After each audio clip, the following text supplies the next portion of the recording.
Everybody, welcome here. And I'm truly honored to host such a session, Scaling Trust Across Borders.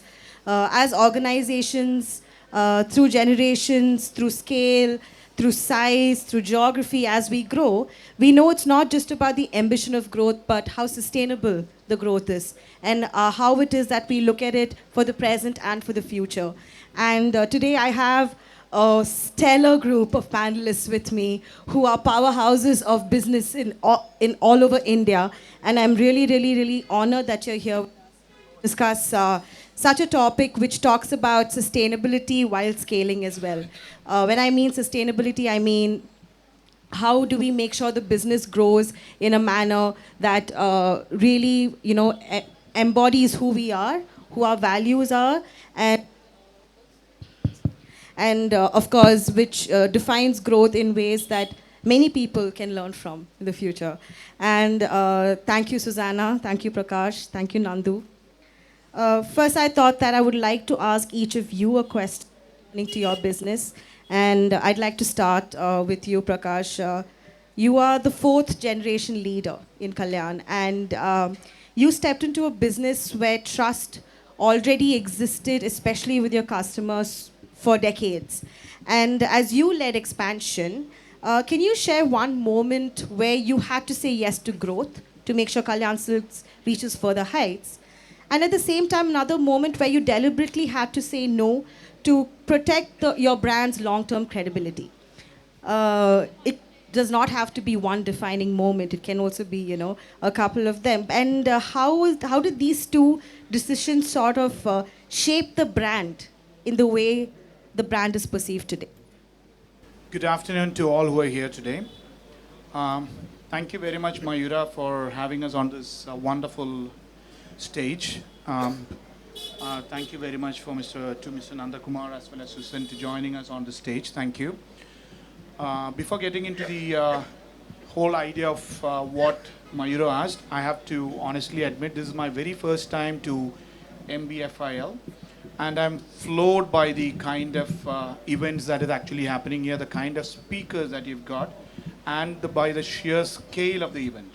So I'm so privileged to be invited here and to be a part of this whole successful event. Thank you. Thank you so much. Coming back to your question, I've been really, really fortunate to be born into a family or at least get into the kind of businesses where the trust was already built. I have not worked too hard to build the trust because my father, my grandfather, they've been in this business for a very, very long time, and the trust was already there.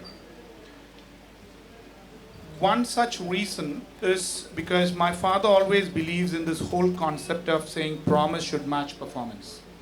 And that is one thing that we've always followed right from the day when we were a 400 square feet store to a place where we are 500,000 plus square feet of stores all across South India plus the Middle East.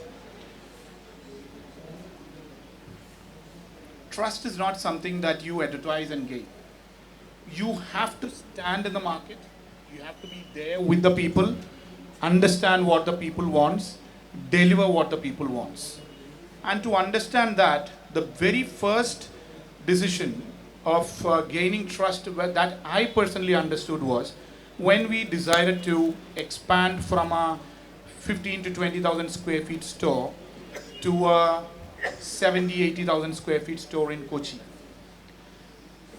Withholding the names of the competitors that is there in Kochi, I would have been like, we opened up the store in 2006. So today we are in 2026. That's 20 years behind of what we are talking today. And you had some of the finest names in textile retailing, silk saree retailing in Kochi. And you had one of the finest jeweler opening a store around the same time when we opened up our flagship store there. We were spellbound by the success of the store. People are just flowing into the store. We had to really remain open till say around 10:30, 11 in the nights. I had to literally go to the security gates and say, we are closed for today. So that doesn't happen just because you advertise. That happens because there is a lot of trust that was already built into this whole funda, the game called this. And from there was no looking back, and the trust kept on increasing. And today we are a 52 store strong team, fortunate enough to take care of 7,000 families across wherever we are present. I believe that's pretty much what you wanted to know. Definitely. Yeah.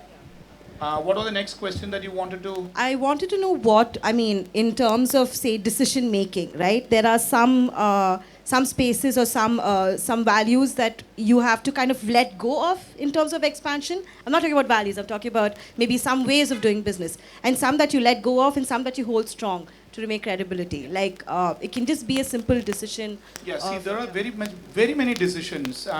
Probably to start with a very simple decision of not reacting to competition was one such decision which helped us grow to the extent what we've grown today. Because the moment you start reacting to competition, people will start having this feeling that all what we've said till date is not the right thing. Because we've never said anything which is wrong. For example, we've got some professional managers, experienced managers. Some of our store managers are not educated, honestly. They have grown with the brand. Maybe he would have done only a 10 standard, he would be an SSLC pass, he would be a plus 2 pass. They come back to us saying, sir, this kind of competition is coming. Can we lower down our margins? Can we reduce the quality of the merchandise that we sell? So we as a group always put our foot down, see the first 1 month, 2 month, 3 month, this is going to be difficult. But over a period of time, people are going to come back to you because you have to stick to what you're selling. C മലയാളത്തിൽ പറയാൻ പോവുകയാണെങ്കിൽ ഞങ്ങൾ ഏറ്റവും കൂടുതൽ വിൽക്കുന്ന സാരിയാണ് വിൽക്കുന്നത്. ഞങ്ങൾ ഈ സാരി എന്ന് പറയുമ്പോൾ ഏറ്റവും ചുരുങ്ങിയത് 5.5 മീറ്റർ 6 മീറ്റർ സാരി വേണം. എനിക്ക് കോമ്പറ്റീഷൻ്റെ കൂടെ റിയാക്ട് ചെയ്യണമെന്നുണ്ടെങ്കിൽ ഒരു 15 പോയിന്റ് സാരിയിൽ കുറച്ച് കഴിഞ്ഞാൽ എനിക്കൊരു 50 രൂപ 100 രൂപ സാരിയിൽ കുറയ്ക്കാൻ പറ്റും. But that's just A one time thing. See what are the difference between advertising and people's gaining trust? I do a lot of advertising. With all due respect to Mathrubhumi and the rest of the major publishing houses, I do advertising. I can properly bring in a person to my store only once. The next time he comes, he should be satisfied that my advertisement promise has matched his ideas, that's matched the performance that I'm actually talking about. So I don't react to competition. That is one decision that we've already stood. You can consider it negative or positive, but actually helped us grow in a very, very positive manner. We have taken our hits. We've bounced back doubly strong. Thank you. That's exactly what I was looking for. And I think each brand to, their own when it comes to such decision making. I applaud this kind of decision making as well. I think there are many ways in which even for us, as the different industries that we're in, where we have to make our own mark and stand our own ground by the end of the day. Susanna, I'd like to come to you next. Similarly, I believe you're also the fourth generation in the business. And the space where you work, people come to you at a very emotionally significant moment of their life. They're taking a financial leap, say, because you are into housing. It's for maybe buying a home, that financial leap into buying a home. And I just want to know from your perspective, is there one or few customer stories that stayed with you and kind of shaped how you think about trust beyond numbers or products or strategy? And how do you strike a balance between of, So, again, thank you so much, Mayura, for having me on this panel. So I think one of the things that I've always heard my grandfather say and then my uncles and my father say constantly is that we are here to serve the customer. The customer is the center of everything that we do, and always put yourself in the shoes of the customer. The customer segment is very different, and I'll just explain who our customer is before I get into answering your question. Our customer is somebody from the low income segment who has very limited interaction with financial institutions. So when we make a change or transformation or bring out a product, it takes a lot of customer interactions. And like you said, hearing their stories, hearing from the customers to really put yourself in their shoes. So rather than focusing on one story, I'll focus on what the outcome of the story has been. And for me, what I've understood is Whether it's for gold loan or for a home loan, a customer comes to us for, like you said, very special milestone events of their lives. Either it can be for an educational loan, for they want to take a gold loan for their children's marriage. And the most aspirational goal that a person has is to finally own a home. So they could be coming to us to take a home loan. And one, this is a very, very special moment in their life, or it could even be a medical emergency, so a very stressful event in their lives. And when they come to us, they come with a lot of anxiety, a lot of anticipation on whether a loan will be sanctioned to them or not. And often what I've seen is interest rate is not what's on their mind. Like the rate at which I can get the loan is not what they're prioritizing here. So what I've realized is, one, if you can understand that this is a milestone for the customer, share that fact with the customer, share in their joy, make them feel special that, we understand that you're about to own a home and we want to be part of that journey. That's one. Bring a lot of clarity and transparency in the process, where but taking a home loan is a very anybody who's taken a home loan can agree that it is a lengthy, complicated process. There's a lot of documentation required. So telling the customer when they come exactly on what it is that they can expect, and not just for the home loan, but being a support or educating them on the entire ecosystem of actually owning a home beyond just taking a home loan. I think those are the kind of differentiators that you can do to help earn the trust of the customer. And I think finally what sticks with the customer is it's a relationship-based business. If they do not have a good experience with the person that they are interacting with, and they don't feel like they can trust the customer, they will not come back to you. This particular segment especially, I think they get taken advantage of because of their lack of financial literacy. So it's very important that they feel that they are transacting with somebody who's honest and consistently honest and transparent with the customer's best interest in mind. So that's what I've learned from the customer interactions that I've had. That's amazing. I love the fact that you spoke about kind of making making our customers understand the entire ecosystem that they're getting into. I think that's a very insightful point to take back. I'm going to shift gears here with Nandakumar. See, I think this is a pretty obvious way to say this. It's an interesting story because obviously you didn't start in India, and Lulu as a group is an Indian-founded brand which started in the UAE, and you built that scale and credibility. And of course, you are one of the biggest global powerhouses that is there to exist today. From a management and leadership perspective, coming back to India, how did that expansion feel different? How did that expansion feel different for you, growing abroad was Lulu to India? And what are the different lessons you learned in both these journeys of scaling this abroad and scaling this at home? And what are some of the key points that you'd like to speak about the Indian market and the key takeaways for anybody here who is trying to, again, scale in India or also grow a business over here? Yeah, thanks a lot. I also must thank you for doing this amazing thing. Somebody from Trivandrum, is awesome to see this celebration happening in Trivandrum. Thanks a lot for that. And having said that, yes, I can see, even including moderator, she also is part of a hugely legacy institution like Madhrubhumi, Muthoot, or Kalyan. Amazing people. I just work for one such brand. They almost are heirs of that brand. So having said that, and one difference is that they are third, fourth generation. I am first generation, and Lulu Group also is still being run by the founder who founded it almost 5 decades back. And like Mayura said, it was a Malayali brand, but not born in Kerala. We established ourselves.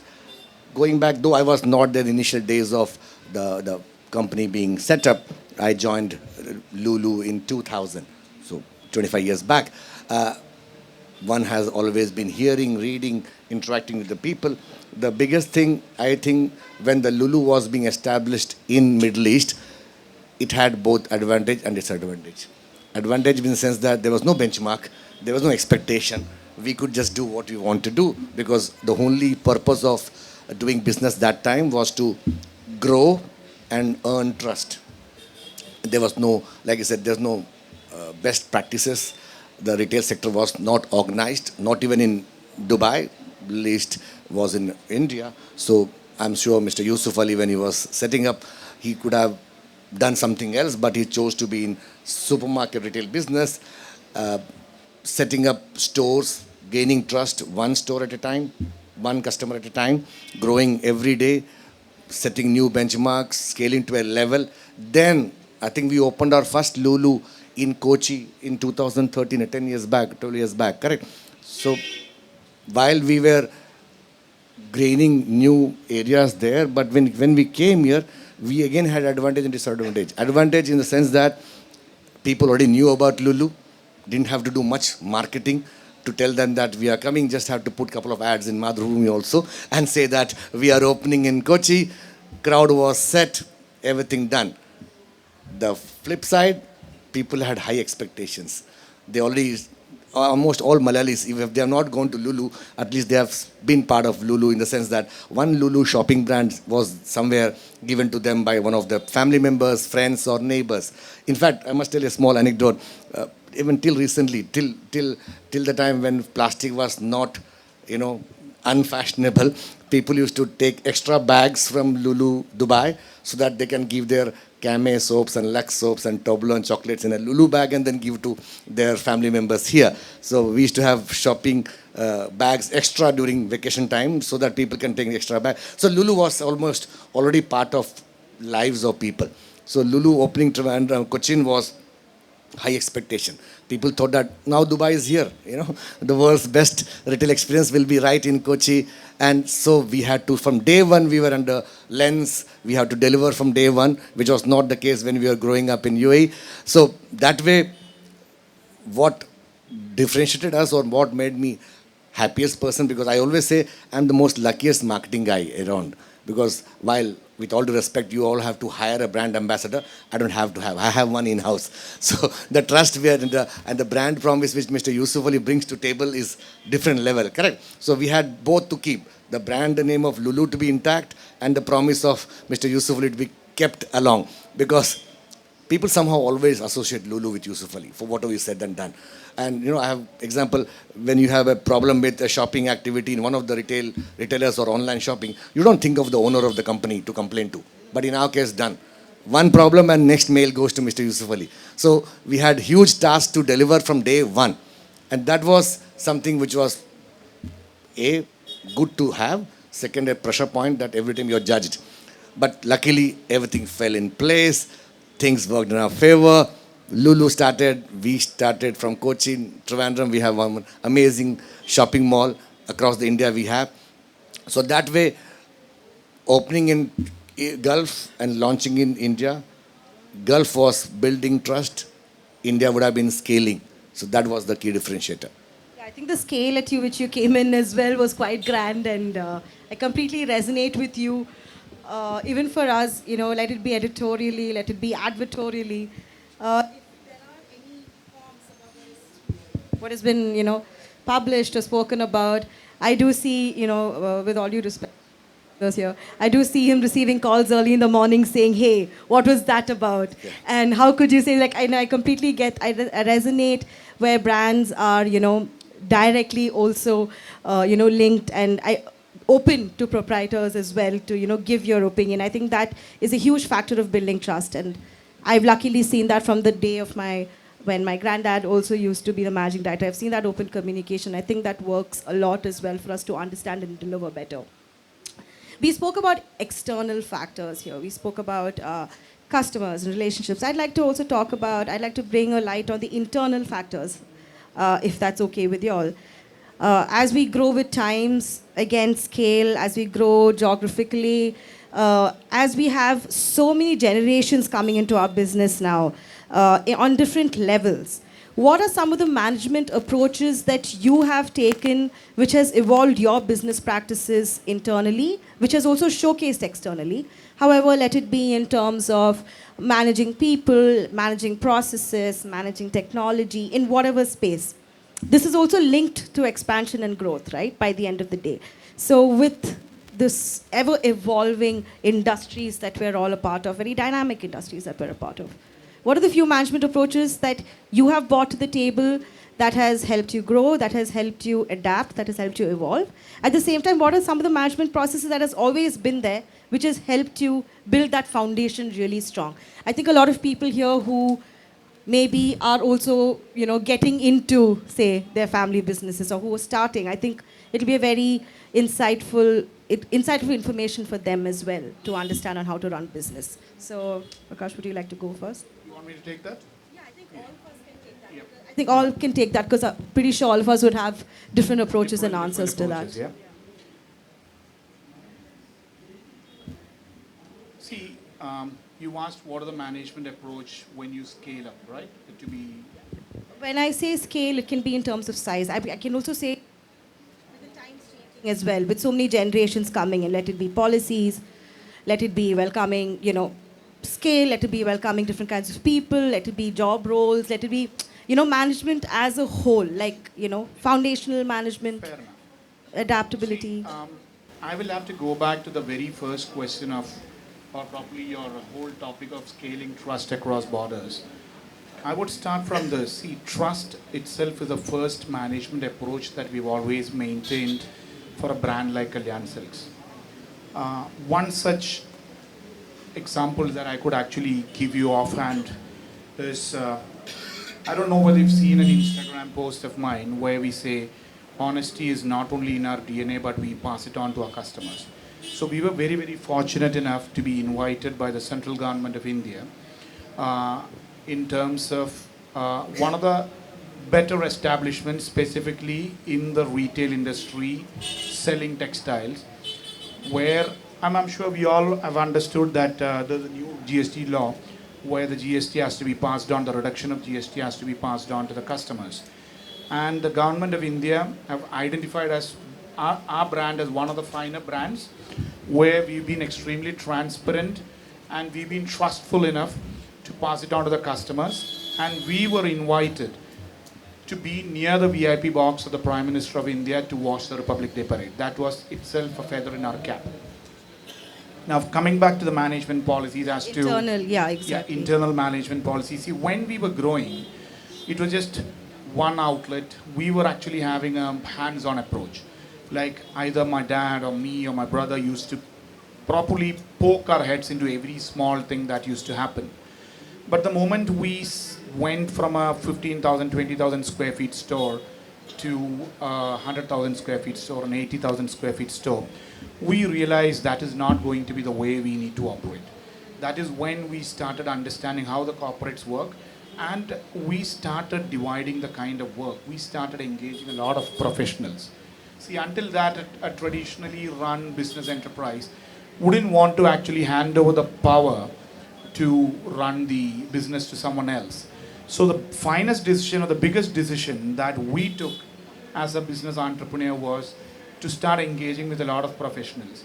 And the biggest advantage for us is, I would again go back to where I started, promise should match performance and the quality and trust if you have to maintain. Buying is very, very important. And in us, we sell something which people buy 99% on happy occasions. Unlike many other products, predominantly for weddings. Weddings are a happy occasion, birthdays are happy occasions, anniversaries are happy occasions.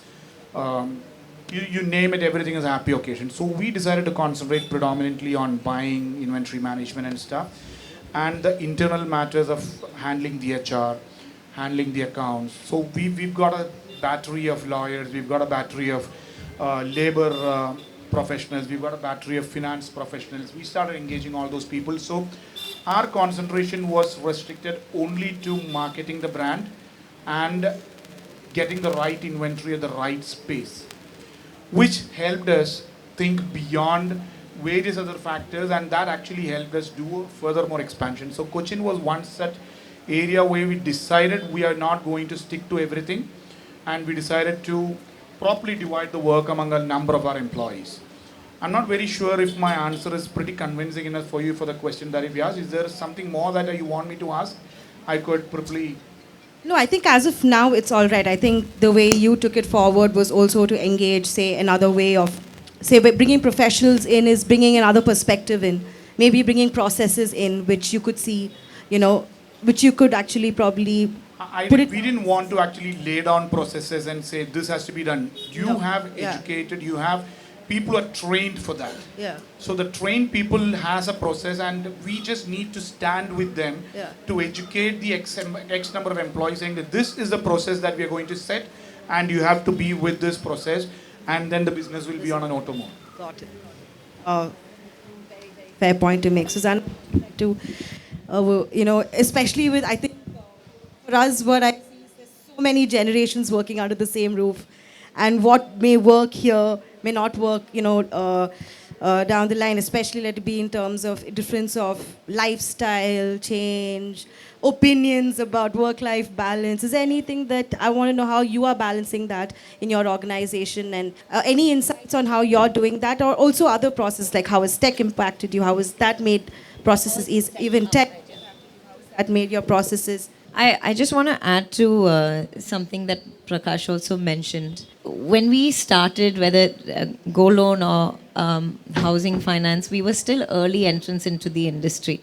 So at that point, a lot of the how we assess a customer, how we underwrite the customer, all of that was there was no model to follow. There was no structure in the industry at that point when my grandfather started, or when the generation just above us expanded the business. There was no structure to follow. So at that point, a lot of how the management approach was, take people, and on the ground everything was very experience led. It was based on that individual, how things progressed at each of the branches. And then from there was a lot of learnings. We made our own, we built an expertise in this particular customer segment through those experiences. And I think today we're very fortunate that we have that as the core. Now it's a regulated industry. Now there's more structure. Even housing finance over the last 10 years, there's been a model that you can follow, but we've been grateful enough that we can use our learnings before that also as a core and build it on top of that. So taking an experience-led journey to now, I think our role as a fourth generation is now how can we standardize it and make it process-led rather than person-dependent. And I think that's one of the biggest tasks that's been given to us as the fourth generation. And Prashant very well put it in the beginning. Being the fourth generation, one of the biggest blessing is that all the values and the customer trust has just been passed on to us. Now all we can do is continue and take what people have built over hard work and just make sure that that is sustained. And because all it takes is one small thing to break down that trust. Yeah. Enrich it as well. Enrich it as well. Yeah. No. I heard you saying that if there is somebody who in the audience, or maybe somebody who's going to listen on the social media platform, if they want to take away some insights or correct some gyan from us about management, I will always tell them, like I tell anybody who has listened to me, is that just focus on one thing in life, in business, people. It's not about money, business, products or services. Philosophy we are guided by simple, focus on people. And there are only 3 people who can do business with you, who can make impact on your life in business: employee, customer, and the supplier or the vendor. That's it. So keep your focus on these 3 elements. There's no shortcut, and there's no old-fashioned, new-fashioned. Yes, the way you communicate might be different, but the approach has to be same, because we always, especially Dubai or UAE or Middle East where you come from, we are known, the country is known for fast life, people joining jobs, leaving jobs, starting businesses, all this happens, correct? I must just tell you, slightly boastful, arrogantly boastful, that we have the least at staff turnover ratio. Least. I'm 25 years in Lulu, and I'm supposed to be the youngest one of the lot. So the others who are there, right from our founder, they are still there. So Why? Is it because of the salary we pay, the grade? No, no, not necessarily that. It's because they see a very sustained approach to the business, right from the leadership to the newcomer. Till recently, till the time digital media or online e-commerce came, we never used to recruit somebody on the top. It always used to be guy who's been joining us some time back. On the ranks, he gets promotion and he becomes general manager, director. So that was our approach. So when I see that approach with my colleague, I also know that my roadmap is clear. If I work here, I deliver, I have got my scale, I can go to any level. That is the clear message from the management that we value your contribution, and no matter what, we will not leave you and bring somebody on top of you just because we can. Yes, having said that, we need to have professionals. Like I said, in today's new generation, new technology, AI, all that, we just can't be retrofitting ourselves to accept those changes. Those positions we hire professionals from the industry, but as a policy we always think that we should reward and appreciate and give responsibility to our team members who are with us. Similarly with our consumers, they have to be trusted, because you can never ever try to fool them with anything you do. Like Prakash said, you can only, all your marketing drama gimmick can bring a customer once to your doorsteps. After that, if he has to come back again, he can only come back based on his own experience decision. It is not because how much you scream or how much you go. And especially in our industry, my industry, we are selling what everybody else sells. I'm not selling unique sari, or I'm not selling a unique gold loan, or I'm not selling one of the best media product in the country. I'm selling dal chawal chini, sold by anybody, right from the grocery shop below your building to the biggest shopping mall. I sell what everybody sell. So how do you differentiate that? How do you make a very mundane supermarket grocery shopping to slightly interesting, engaging? That's my challenge every day. How can I tell people to drive 20 minutes to my store just to shop your dal chawal chini? Cannot happen. That was the logic. But yes, we are known for Indian drama has to be there. So we started doing a lot of celebration, a lot of engagement, a lot of activities, a lot of cultural events along with the shopping, which keeps the consumer engaged with us. Consumer engagement, another amazing thing. Never, ever, ever forget that. That has to be the only thing. The more you engage with them, forget the loyalty part. Loyalty part, people say loyalty program is a myth. Nobody is loyal to you. They're loyal to the product or the price. Experience can differentiate. So bring that experience to it. And third is obviously your vendors or suppliers. We sometimes, when we are so-called number one in the region or whatever, we slightly become arrogant. We become, we take the supplier for granted. We are the consumer, so he should come and wait for us. That has to change. We have to be very proactively engaging with them so that we get the best of them, so that we can give it back to the consumer. So yes, focus on one thing, people, in whichever form. Yeah, Nandu, I think just touching upon what you said, so we always say people first in the organization, and everyone talks about the customer. But my personal learning this last maybe 2 years, and we kept trying to get our productivity high at the field officer level. We kept saying, focus on the customer, focus on the customer. And this year we've taken a theme of, we realized it's actually, it has to be customer first, but employee focused. So we've taken a theme of ease of doing business, because we realize attrition becomes a problem because, and this generation, nobody sticks around because of brand loyalty. The smallest increment, people jump jobs, especially at the field level. So one of the biggest learnings for me was make life as easy as possible for that last mile employee, and then business will kind of fall in place automatically. But yeah, thank you for reminding me of that point also. I think I also completely resonate with that, because even when we entered, it was whoever's with us, all of us should be happy and content working as well. It is not only about the external, like building that trust internally, I feel is most important. Especially I can imagine for us also, like, when you're taking over as well, it's important that we build that trust on our own onus and on our own account before anything else. I have so many questions to ask you, I'm not even joking. And I've noted it down as well, but due to lack of time, I'm pretty sure there are a lot of audiences here who are bustling with questions as well. Because we're at 43. But before I move to the audience questions, just the last thing, just small. If if you were starting today with all the knowledge that you have, and with everything that you have learned, say you're starting something today, what is the one practice that you will take with you? Like Nandu, I'm pretty sure you said people-centric. Is there anything else that you take with you when you're starting out fresh and new today? Say you're starting a new chapter. For me, I think that's there's something called first principles theory or something like that. But it was mentioned to me by one of my mentors, and it's something that's really stuck. The concept is basically that you take a problem and break it down to its core and then build it from ground up.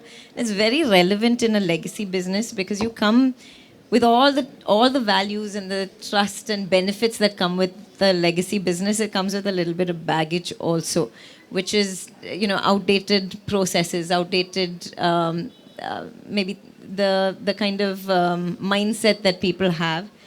And what often happens is we take something that we have done and we know this is not relevant for today, and we try to change it incrementally. So you throw a lot of money and a lot of energy into it so that you're trying to fix something by not fully changing it, and you're just trying to keep improving it, which when you finally get it to where you want it to be, you step back and you realize you've actually spent more money, you've spent more energy than if you had just thrown it out and brought something in. And my mentor once asked me, if you could do this, just imagine if you could start this business fresh, how would you have structured it for a very specific problem. He mentioned it to me, and since then this has always stuck with me, and I think that's something that I would adopt a lot earlier, and this is just a learning I had in the last 2 months.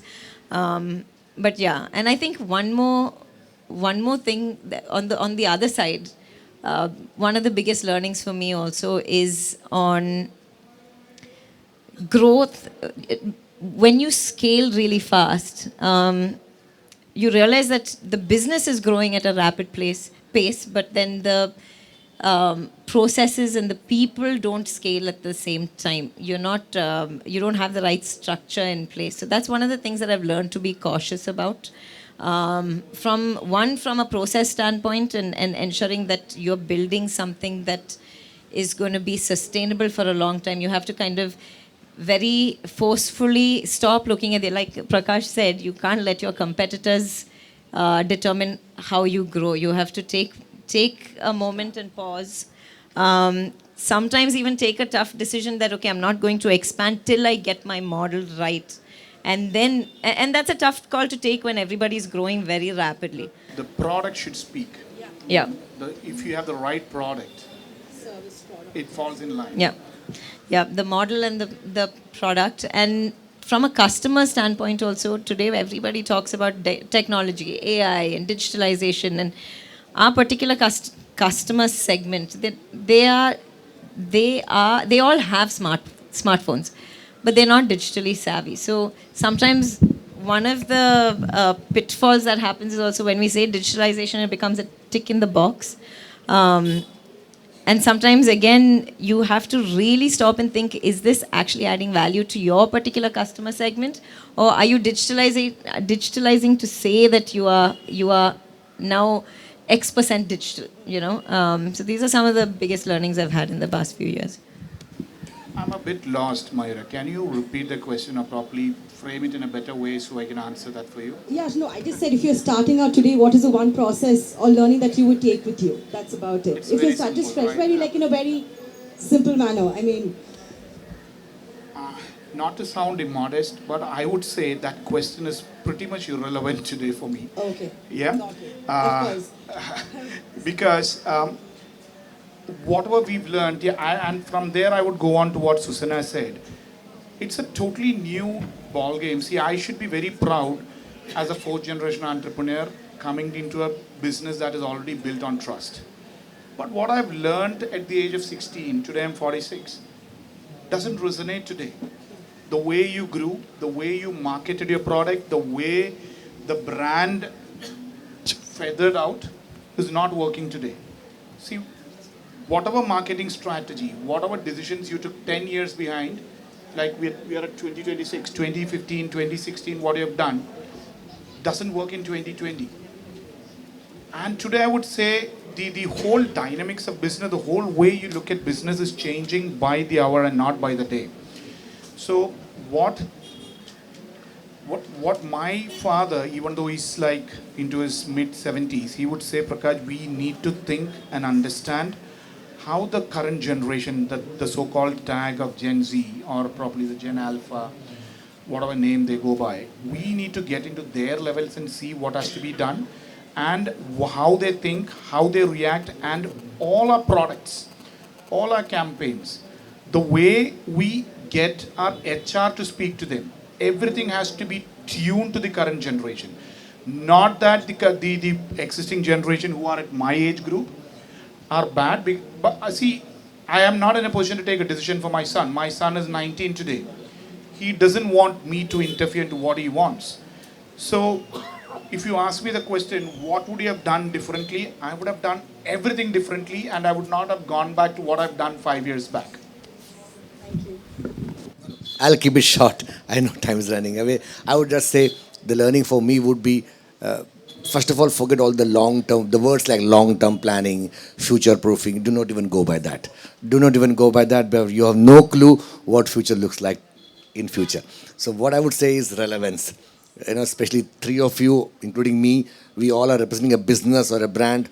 Is it really relevant to, in the current form, to people? Maybe debatable, correct? How many people are reading Madhurumi paper as in paper, it was started as, or Muthoot loan, or how many of them would have gold in future to even pledge with you, or how many people are wearing saris? Like I said, he's trying to reinvent sari. By the way, we also love saris because we sell quite a lot of them.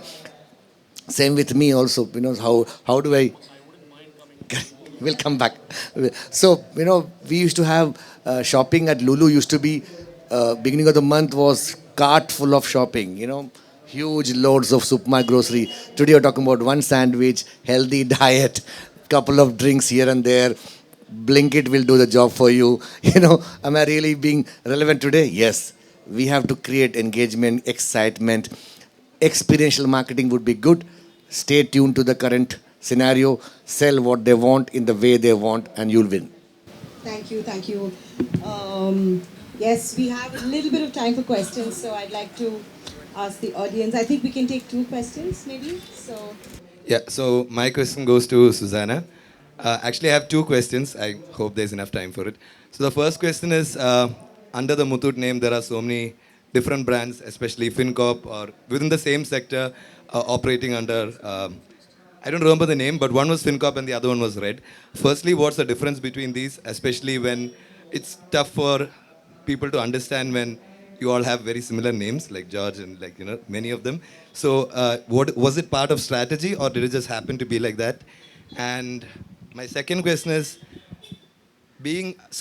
just to give you context, I work for a crypto lending borrowing platform. So we facilitate lending borrowing with assets, crypto assets. So being somebody who tries to be at the innovation of lending borrowing, what is one key piece of advice you would give to someone like that? So I'll start with your first question. Do you want me to just stick to one? Okay. So at my great grandfather's time, we were all one group. But once we moved to the second generation, there was a split in the family, and which is why you see now there are 4 different groups, and we try to distinguish it by color so that the nomenclature doesn't get overly complicated. So there is red and there is blue, and under each of them, because we all started as a gold loan company, the diversification has also been a very natural. It has happened in a very natural way. So all the groups operate in the same financial lending space as well. So I hope that answered your question on what is the difference between the various groups. Good afternoon, sir. My question is to Nandakumar, sir. Sir, I am a BBA student and they teach us that consumer experience matters the most. From entering the shop to buying to the billing section, it matters. Everything matters. Sir, in Lulu Mall, the initial years, parking fees was not there. and then initially parking fees was implemented, and it didn't matter at all because Lulu being a very big mall, it didn't affect you. But for some customers, it frustrated them to give 30 rupees, 40 rupees, and in weekend there was hike. Can you, or what was the strategy behind it? Can you really avoid it, or is it a, does Lulu actually need that 30, 40 rupees? I didn't get your name. Can you say your name also? Johan. Thanks a lot. Mayura also must answer question why she's charging money for if you come here. Correct? Is a simple principle that no, I'm joking. Is that we are giving a service. We are giving a facility. Correct? Shopping is an activity which, like Prakash said, is a more about happiness and indulgement. Same time, when you come with your fancy cars or bikes, you also require a nice, easy place to park and get inside the mall. You're not supposed to be trying to find a parking and do that because we are giving a service which is it a question that whether I require 34 rupees? That's not a question to answer because every money is what business requires. Whether which is not 30 dirham or 40 dirham rupees.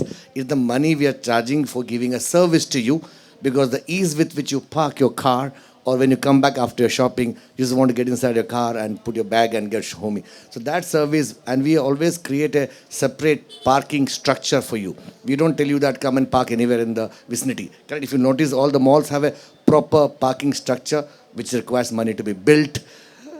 The land is being bought. It is not something we have depending on government land. It's our own land, our own building. We give you a sophisticated setup. Parking is very clear. So that service charge has to be asked. Absolutely. Service, safety, security, and the legally is allowed. Simple. Thank you, Johan, for asking the question. We have time for maybe one more question. I just have a very general question. Has there ever been a moment or incident where people have lost trust in your brand? And if such an incident occurred, what did you all do to regain that trust? I mean, it's just a general question. Anybody can answer.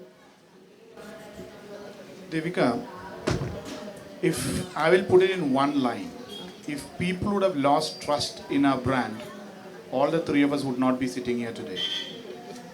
I think that summarizes in one line that there is no lack of trust in the brand, and all the three brands, I'm sorry I'm speaking for Mr. Nandakumar and I'm speaking for Krishna, we are growing and we will still grow. That is the kind of confidence that all the three of us has. I can say that for us as well. Yeah, including moderator. Not losing trust, but yes, we would have had some disasters, some PR crises, certain incidents, yes. Obviously, the cliche says, when things get tougher, the tough gets going. So that's the time you must always have done that. Things would have always gone wrong for all of us here. But you would have done something right at that moment to be sitting here today. So yes, you have to have that zeal to face that life every day morning. Thank you.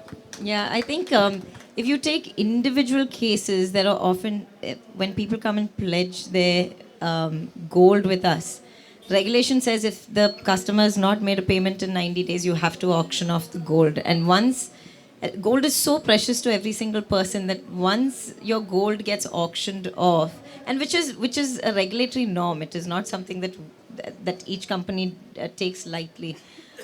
But that customer loses trust. Where even though it is the customer's fault, they lose trust in the organization, and that's a fact that we are very, very aware of. So all you can do is ensure that the number of people, even though they have not paid before that 90th day, as many times as you can, in as many ways as you can, you continue to communicate it to the customer that your gold is about to go to auction, please come and take it. And at the auction also give them an opportunity, or prior to auction, to come and take that gold back in some way or the other. So of course there are individual smaller cases, but as a whole, because of the kind of transparency we give them in the process, I think that trust is still maintained overall.